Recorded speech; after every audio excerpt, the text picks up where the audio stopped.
Now, New York City will expand its coronavirus testing capacity by administering self-swab tests starting this week at sites across the Big Apple's public hospital system. The new form of COVID-19 testing, which allows patients to submit samples of themselves under the supervision of medical personnel, will soon be implemented at 8 places through New York City health and hospitals. New York City's Mayor Bill de Blasio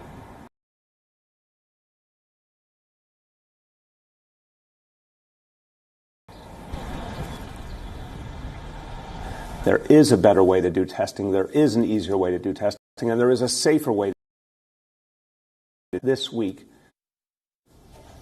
Previous tests required medical workers to swab deep inside a patient's nose, possibly triggering a sneeze response that could spread the contagion further. The self-swab test is a 2-step test that requires a nasal swab and saliva from a patient.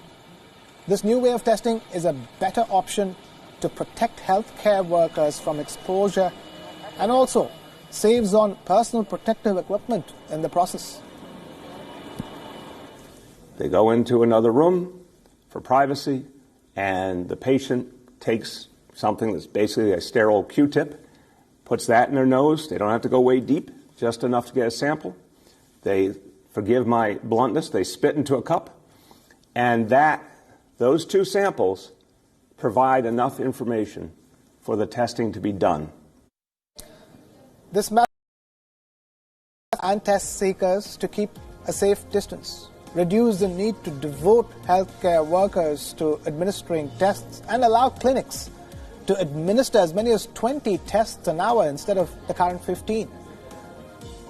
New York City's Mayor Bill de Blasio also announced that the city will transform as many as 100 miles of streets to be used as open spaces in the coming weeks. So far, more than 5,000 people have tested at the city-run community site since the 17th of April. The number of suspected COVID-19 patients in intensive care units across the city's public hospital systems is down as well as the number of people admitted. The percentage of people who tested positive for COVID-19 remained the same at 29% between